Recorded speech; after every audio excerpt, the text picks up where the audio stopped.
Porque o governador de São Paulo, Tarcísio de Freitas, declarou que o tenente-coronel da Polícia Militar preso preventivamente por suspeita de feminicídio deve apodrecer pelo resto da vida na cadeia. Essa frase foi feita durante a viagem oficial a Campos do Jordão, aqui no interior de São Paulo. O governador disse, abre aspas, que ele perca realmente o posto, a patente e quando isso acontece, e como se ele tivesse morrido para a força, né? Como se ele tivesse morrido para a força. Quem é o beneficiário depois daquilo que foi objeto da contribuição ao longo do tempo? Perguntou Tarcísio e também os familiares, acrescentou o governador de São Paulo. Eu quero começar essa edição justamente com o delegado Palumbo, que chamava atenção ontem, né, da diferença, né, entre um tenente-coronel e um soldado. Muito boa noite ao senhor. Boa noite, é sempre um prazer participar do programa Pingos nos Is da Jovem Pan. Boa noite a toda a audiência e nossos colegas de bancada. Olha, falar até papagaio fala, mas o que não pode acontecer é a cúpula ou as cúpulas das polícias, isso inclui também a secretaria, né, aposentar o coronel em menos de 7 dias. Aliás, ele é tenente-coronel e quando se aposenta, automaticamente passa um posto para cima, então se aposenta como coronel. O que não pode acontecer também é a órfã, uma menina, a filha da Gisele, quando vai pedir a pensão, eles dão uma resposta que tem até 120 dias para decidir o caso, se dão ou se não dão a pensão. Quer dizer, uma órfã, uma criança que teve a mãe assassinada, não consegue o benefício rapidamente, 120 dias para aguardar. Um coronel, tenente-coronel, por ter amigos, com apoio da cúpula da Polícia Militar, consegue rapidamente aí ingressar com pedido de aposentadoria, né, e isso ser definido. Isso é absurdo, isso não é razoável. É por isso que cada vez mais a tropa, que é composta por soldado, cabo, sargento, o tenente que está na rua, e posso falar também da Polícia Civil, investigadores, agentes, escrivães, delegados de plantão, se distanciam cada vez mais do governo. Não adianta ficar falando e depois na ponta da lança, no chão de fábrica, sofrendo como sofre. Se fosse um soldado, um cabo, um sargento, um escrivão, não iria tomar banho, não iria mexer na cena do crime, não ia ficar ligando para todo mundo, ele ia ficar ali detido pelos policiais, apresentado no plantão policial, não iria tomar banho, não iria violar a cena do crime e seria com certeza preso mais rápido e também não conseguiria rapidamente uma aposentadoria. Agora, a cúpula da polícia fala que isso não procede, mas não é o que saiu em boa parte da mídia, em grandes meios de comunicação, um absurdo, um assinte, uma afronta às pessoas que estão literalmente no chão de fábrica das polícias. E até postei nas minhas redes sociais que o governador tem que tomar um pouco de cuidado, porque ele já perdeu o chão de fábrica por causa dos aumentos que foram prometidos durante a campanha e não foram cumpridos. E agora tem que tomar cuidado também para não perder a população, porque o caso de feminicídio é gravíssimo, vindo de um tenente-coronel que assassina uma esposa, que também é policial militar. Entra para a estatística de 4 mulheres mortas por dia em qualquer lugar do Brasil. 4 mulheres estão perdendo a vida por dia. E aí a gente vê uma série de regalias. Chega para ser preso, é recebido com abraços e tapa nas costas, sai rapidamente da cadeia. Será mesmo que se fosse um soldado, um cabo, teria esse tipo de tratamento? Será mesmo que seria tão rápido aí um pedido de aposentadoria? Porque foi na velocidade da luz. Qualquer um que queira se aposentar, seja da Polícia Civil, da Polícia Militar, da Polícia Penal, se for de patente baixa, não consegue fazer isso rapidamente. É um Deus nos acuda para conseguir qualquer tipo de benefício. Então, a sociedade clama por justiça. Foi um crime gravíssimo, ele está sendo investigado, já foi denunciado, mexeu na cena do crime, ou seja, uma série de erros e equívocos, e agora a cúpula das polícias não pode passar pano porque ele é tenente-coronel. E se fosse delegado de polícia, eu estaria falando exatamente a mesma coisa, porque é uma mulher que perdeu a vida, que entrou para a estatística, que deixou uma filha órfã, a filha da Gisele, que não vai conseguir o benefício tão rapidamente. Gostaria sim que essa criança de 7 anos, salvo engano, tivesse esse benefício rapidamente, e não o coronel sendo aposentado, ganhando mais de 20 mil reais. Realmente, isso é um tapa na cara da sociedade. Palavras não vão trazer a vítima de volta, palavras não vão trazer a pensão dessa garotinha de 7 anos, que deveria ser mais séria pela gravidade do caso, e palavras também não vão resolver este caso. Falar, até papagaio fala. Vamos receber agora o Roberto Mota. Mota, como disse, né, ressaltou o Palumbo, é uma questão extremamente delicada, o feminicídio que cresce no país. Por isso mesmo, então, você acredita que o governador resolveu se posicionar nesse caso que chama tanta atenção? Seja bem-vindo. Boa noite, Mota. Não, Marcelo, o posicionamento do governador é consistente com a atitude que ele tem desde o início do seu mandato, de ter uma posição dura em relação ao combate ao crime. Boa noite, Marcelo. Boa noite, meus queridos colegas de bancada. Boa noite para a nossa audiência. Hoje é Páscoa, uma boa Páscoa para vocês, uma excelente Sexta-feira Santa. Que Deus abençoe o final de semana de todos. A declaração do governador está absolutamente correta do ponto de vista moral. É como o delegado Palumbo disse, todos são iguais perante a lei. Não interessa o cargo, a patente ou o título do criminoso. Não interessa se ele vestia jaleco, farda ou toga. A lei vale para todos. E a sentença do criminoso nunca pode ser mais leve do que a sentença da vítima. Vamos receber agora o Luiz Felipe Dávila. Dávila, o Palumbo chamou a atenção dessa rapidez, né, e nessa concessão, dessa permanência aí, dessa pensão. Ele está preso preventivamente ainda, né? Tem todo o processo que vai seguir. Poderia haver um retorno, uma reviravolta, inclusive, em relação à situação dele diante de tanta repercussão? Seja bem-vindo. Muito boa noite. Boa noite, Marcelo. Boa noite, meus colegas. E boa noite à nossa audiência. Meu desejo aqui de uma santa e abençoada Páscoa para todos. Este é um episódio que mostra mais uma vez o corporativismo do funcionalismo público, principalmente a elite do corporativismo do funcionalismo público, sempre atuando para proteger seus pares, defender privilégios imorais e acobertar maus feitos. Isso existe na cúpula da polícia, na cúpula do judiciário, na cúpula do funcionalismo público. Tudo que é elite do funcionalismo público parece uma casta de privilegiados que tem direitos, privilégios que nenhum outro cidadão goza, nem mesmo, como bem lembrou o Palumbo aqui, o chão de fábrica, seja da polícia, seja do funcionalismo público, seja da educação, de onde for. Agora, a elite parece o reinado na época de Luís XVI na França, que todos têm privilégios, todos têm direitos. Veja só que absurdo, tudo é absurdo. É absurdo o corporativismo defendendo um crime hediondo, um absurdo tentar, em vez de punir a pessoa, dar um benefício de gozar de uma aposentadoria em tempo integral, o que é um absurdo em qualquer país do mundo. Não existe nenhum país no mundo que funcionários públicos, sejam policiais, juízes, funcionários públicos, se aposentam com salário integral pro resto da vida. Isso não existe, isso quebra qualquer sistema previdenciário. Então, tudo isso retrata mais uma vez esta vergonha que é a elite do funcionalismo público com tantos privilégios e a falta de coragem política para enfrentar essa república de privilégios, algo inaceitável num país onde a base da pirâmide ganha mal, não é reconhecida e o brasileiro que trabalha, produz, investe, tem que pagar uma carga tributária absurda, a mais elevada entre todos os países emergentes, para sustentar privilégios de uma pequena elite do funcionalismo público. Vamos receber agora o Cristiano Beraldo, também participa conosco do programa de hoje. Beraldo, claro que você acompanhou toda essa repercussão, os desdobramentos, as decisões que foram tomadas aí, agora o posicionamento do governador, que aproveitou aqui Campos Jordão, que deve estar cheia, evidentemente, por causa do feriadão, né? Já começa o turismo já praticamente agora do outono e inverno. E ele se posicionando de uma maneira bastante pesada em relação a esse caso, que chama atenção. E o que mais chama atenção é o que aconteceu, né? Quer dizer, ele está preso, mas essa decisão da Polícia Militar. Seja bem-vindo, muito boa noite.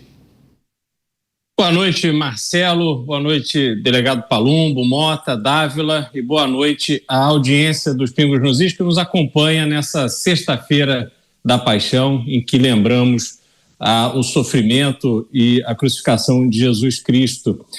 Bom, é um dia, né, que a gente fala de sofrimento, o sofrimento dessa família, não só da filha, mas dos pais, dos amigos. Uma mulher que perdeu a vida de forma violenta, absurda, especialmente porque o assassino é um oficial da lei, é uma pessoa que deveria proteger a sociedade, especialmente as mulheres, mas dentro da própria casa, ao que tudo indica, ele não apenas executou a sua companheira, mas também produziu uma série de manipulações que pudessem fazer com que ele, que é conhecedor deste ambiente, das cenas do crime, que ele pudesse se safar. Tivemos uma visita na velocidade da luz de um desembargador, orientação, depois ele entra na cena do crime, tudo absolutamente errado desde o começo, porque este sujeito é um psicopata. Ele precisa, sim, apodrecer na cadeia, porque se revelou incapaz de conviver em sociedade. Mas tem um outro lado que eu gostaria de destacar.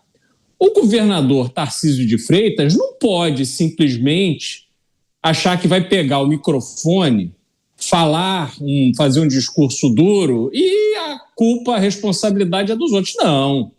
Não, o governador Tarcísio de Freitas tem responsabilidade. Ele é governador do estado, ele é chefe das polícias, ele que indica os responsáveis pelas polícias.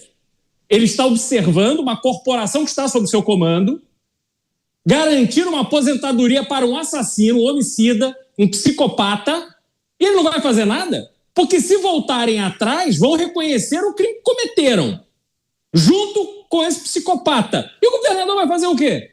Porque falar é bom, eu nunca me esqueci. Quando o governador Tarcísio de Freitas, na época da Operação Escudo, em que o secretário Guilherme Derrite estava muito motivado, com a tropa toda motivada, para ir para cima dos marginais do crime organizado no litoral de São Paulo, ao primeiro momento em que emissoras amigas do governo e protetoras da bandidagem começaram a bater no governador, ele recuou. Aí ele, na hora, veja bem, que temos que ter cuidado, isso e aquilo. Não tem que ter cuidado, não. Criminoso se enfrenta de frente, não se poupa recursos para enfrentar criminoso. A sociedade brasileira e a sociedade de São Paulo vive refém do crime, da criminalidade. Não é à toa que o governador Tarcísio de Freitas está governando o estado com o maior número de carros blindados do mundo. Isso é para se envergonhar. Isso é um absurdo. Portanto, não me convence discursinho inflamado. Vai me convencer a hora que exonerar os responsáveis por este absurdo de conceder aposentadoria para esse psicopata e deixar a família da vítima na situação que está. Muito bem, vamos à enquete de hoje, desta sexta-feira. Quero saber a sua opinião, por favor, participe conosco lá pelo YouTube. A gente sabe que hoje é o período da desincompatibilização. Quem é ministro, quem está ocupando o cargo público precisa deixar a máquina hoje para poder participar das eleições. E nós vamos trazer esse assunto aqui. Muitos ministros do governo Lula estão saindo e a pergunta é a seguinte: você acha que os ministros de Lula vão se dar bem nestas eleições? Essa é a pergunta da enquete. Não, né? Então haverá rejeição e irá atrapalhar a condução dos ministros nas campanhas, ou sim, a máquina ajuda, portanto, aí aqueles ministros que querem ser candidatos agora em 2026, no segundo semestre. Eu quero voltar com o delegado Palumbo ainda desse assunto, delegado, com toda a sua experiência na polícia, linha de frente, né? Que ia pessoalmente lá participar das operações, e a gente que não é profissional dessa área, mas acompanhou aí pela imprensa o depoimento do tenente-coronel, e chama muito a atenção a frieza dele, né? Porque em determinado momento na audiência ele é perguntado, mas olha, por que o senhor não colocou ela? O senhor viu que ela estava lá, então ela recebeu o tiro, ela teria cometido, entre aspas, o suicídio. Por que o senhor não colocou no carro e saiu correndo levar para o hospital mais próximo? Ele falou, não, eu usei o protocolo porque uma arma desse calibre, enfim, ela morreria de qualquer forma, um tiro na cabeça, então eu usei o protocolo do SAMU, chamar o bombeiro. A frieza parece que é uma ocorrência qualquer na vida dele, delegado Palumbo. Não, é tão absurdo o que ele falou, porque qualquer pessoa que vê um parente, uma pessoa que ama ou que convive, se sofrer um disparo de arma de fogo, vai pegar essa pessoa e vai levar no primeiro hospital. Se acontecer agora aqui em casa, alguém baleado, eu vou pegar e vou levar imediatamente para o primeiro pronto-socorro. Ele sabe muito bem, porque ele é tenente-coronel, que demora para chegar uma viatura do Corpo de Bombeiro, por mais que eles sejam ágeis. Demora para chegar uma viatura da SAMU. São Paulo tem muito trânsito. Que protocolo é esse? O protocolo é que ele quis deixar ela lá. Tem relatos de uma vizinha que falou que escutou um disparo e somente depois de 29 minutos é que ele ligou para a polícia militar. Que relato é esse? Depois falou que não tinha tido relações sexuais com a Gisele. Isso foi desmontado no laudo pericial. Todas as vezes que eu fui em locais de suicídio com arma de fogo, a arma nunca estava colada, né, grudada nas mãos da vítima, sempre estava ali próximo do corpo. Ele foi tomar banho, não fez o exame residográfico que é feito nessa parte aqui para ver se tem resquícios de pólvora. Deu uma carteirada, literalmente, nos policiais militares que lá estavam, que provavelmente eram de patente inferior à dele. Mentiu, depois dá uma declaração de que a testosterona dele chega a quase 900. Né? O que isso tem a ver? Não tem absolutamente nada a ver com o caso. Ou seja, denota algumas características, não sei se é ou não, de narcisista, de pessoa que pega todos os seus defeitos e passa para a vítima. Ela queria se separar, segundo consta aí nos laudos da perícia, onde foi resgatadas conversas telefônicas que foram apagadas, inclusive. E aí, subitamente, rapidamente, como um raio, como um foguete, ele consegue entrar com a papelada para se aposentar. E é claro que seus pares, a cúpula da polícia militar, também tem culpa também a parte da secretaria, que tem que ficar atenta a esse tipo de procedimento, consegue a aposentadoria rapidamente. E a Gisele, que está aparecendo agora na telinha do YouTube ou da TV dos nossos queridos telespectadores da Jovem Pan, com uma filha de 7 anos, que entra com um processo para receber pensão, direito da criança. E aí a resposta que ela tem, daqui 120 dias a gente vai analisar o seu caso e vem a resposta. Quer dizer, para o tenente-coronel, rápido como um avião, como um jato, mesmo ele preso, denunciado, investigado. E para uma criança de 7 anos, lento como uma tartaruga. Então isso não é justiça. Por isso eu concordo exatamente com tudo que o Beraldo falou.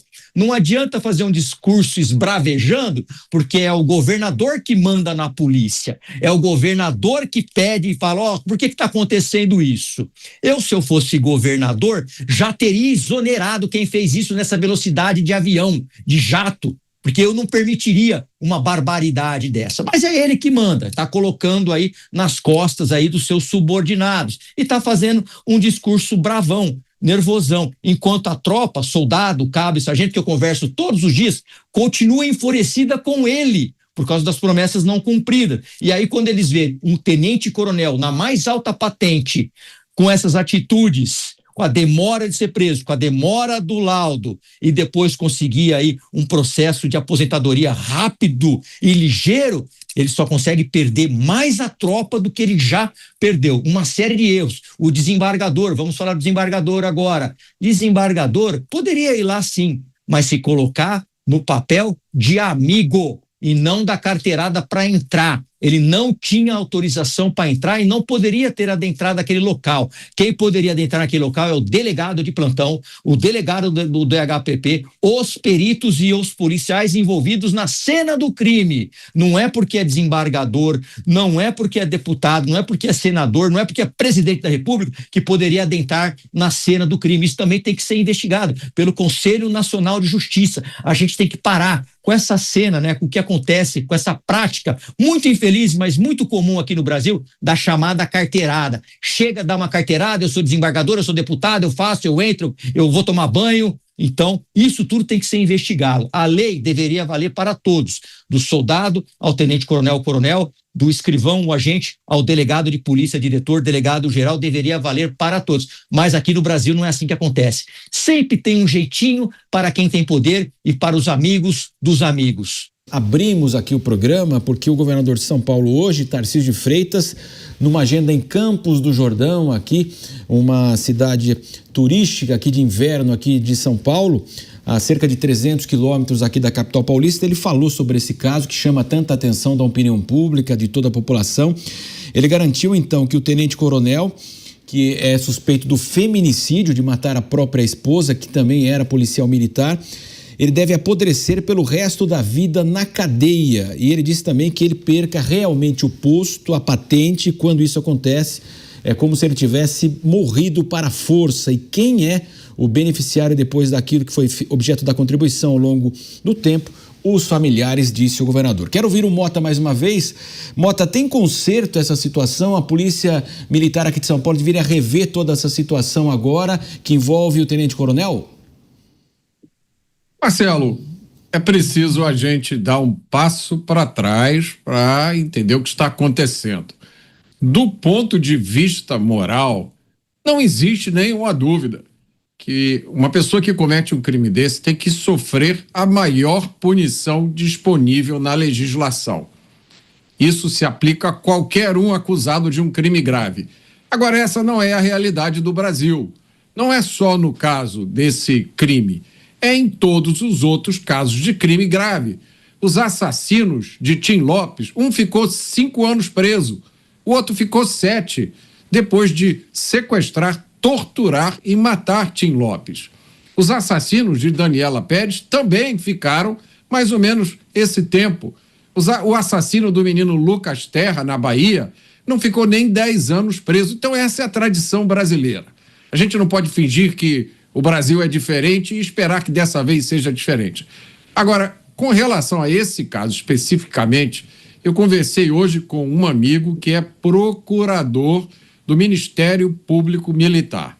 E ele me disse o seguinte: de acordo com o Código Penal Militar, artigo 9, inciso 2, letra A, esse crime é um crime militar. Por quê? Os crimes militares em tempos de paz, definidos por esse código, incluem crimes cometidos por militares da ativa contra militares da ativa. É esse caso. Então, esse crime, ele é julgado de acordo com a Lei Penal Militar pela Justiça Militar Estadual. Então, há limites claros para que o governador pode fazer. O governador não pode determinar a prisão desse sujeito amanhã, ou o que aconteça isso ou aquilo com ele. O que vai definir o que vai acontecer com ele é a Lei Penal Militar. E, pelo menos na opinião desse procurador de Justiça Militar, isso vai ser decidido pela Justiça Militar do Estado de São Paulo. Luiz Felipe Dávila, inclusive muito se fala do rigor que acontece numa situação como essa, evidentemente, né? Nós vamos agora a um rápido intervalo da nossa rede. Parte da rede vai sair agora para a sua programação local, mas nós continuamos aqui com esse tema que envolve, portanto, essa questão, esse feminicídio. Então, muito se fala que há um rigor muito grande aqui em São Paulo. Então, a gente espera que possa, como o Mota disse, esse passo atrás e uma revisão de tudo o que está acontecendo, porque, afinal de contas, né, Dávila, nós estamos acompanhando todos os dias no noticiário feminicídios, e um caso como esse, se não tem uma punição exemplar, praticamente aí fica uma situação extremamente grave, né, Dávila? Grave e reflete o que o Mota acabou de falar, a impunidade que reina no país, principalmente na justiça penal. Ou seja, crime no Brasil compensa. Todas essas barbaridades bem descritas pelo Mota acabaram fazendo que depois de um tempo esses assassinos estivessem na rua, soltos. Porque no Brasil não há pena perpétua, não há cumprimento de pena integral, há somente 1/6 da pena cumprida, depois é possível sair. É um absurdo isso. Agora, felizmente, estamos corrigindo alguns desses erros. Acabamos de aprovar o PL antifacção, aliás, relator, o ex-secretário de Segurança de São Paulo, o Derrite, e agora candidato ao Senado, e o deputado Mendonça Filho, também com uma emenda constitucional da PEC da Segurança.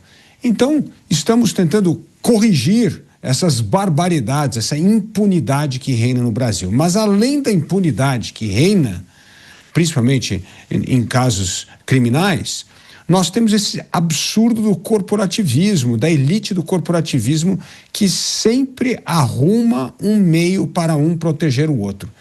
E aí o que o governador está fazendo é externando, óbvio que pegou muito mal esse caso, e agora fica externando a sua indignação, mas como bem disse o Mota, não é isso que vai resolver, é cuidar que o procedimento seja cumprido à risca e que como bem disse o governador, que o tenente-coronel fique na cadeia para o resto da vida. Agora que temos uma mudança no PEC da Segurança, quem sabe agora não tem mais 1/6 da pena, e se ele pegar lá 40 anos, ele vai cumprir 40 anos de prisão. Isso seria o primeiro passo de uma mudança que o Brasil precisa para erradicar a impunidade que, infelizmente, reina no país.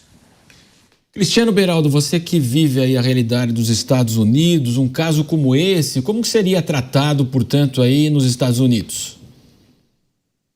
Olha, Marcelo, o que acontece é que nós todos sabemos da gravidade desse caso e que esse sujeito, esse psicopata, ele realmente precisa passar o resto da vida na cadeia. O que me espanta é a falta de consequência em cima daqueles que permitiram que esse psicopata se aposentasse em 7 dias e garantisse a sua aposentadoria. Quer dizer, o que levou alguém a tomar essa decisão? A minha indignação em relação ao governador é que falar é muito bonito, agora tem que fazer, porque ele tem a caneta na mão. Quem são essas pessoas responsáveis por permitir que tivesse essa via expressa para a aposentadoria desse psicopata? Um sujeito envolvido num caso gravíssimo, de repercussão nacional. Não tem nenhum desavisado nessa história. Então, tem que haver consequência para aqueles que não cumpriram o seu papel, especialmente de zelar pela ordem, pela lei, pelo devido processo interno da própria polícia no caso dessa aposentadoria. Em relação aos Estados Unidos, Marcelo, a diferença é que você tem a sociedade norte-americana organizada de uma forma em que este tipo de ação, quando vem especialmente de alguém, de um oficial da lei, isso é imediatamente repudiado e não vai aparecer desembargador para se solidarizar, não vai ter colega para deixar entrar na cena do crime, não vai ter amigo na corporação para aposentar na velocidade da luz. Essa é a diferença. Há uma consciência do que é o respeito ao que eles chamam nos Estados Unidos de pagador de impostos. O respeito ao pagador de impostos é em primeiro lugar. Só que neste caso, nós estamos vendo que não foi isso que aconteceu. E aí a grande indignação que isso gera.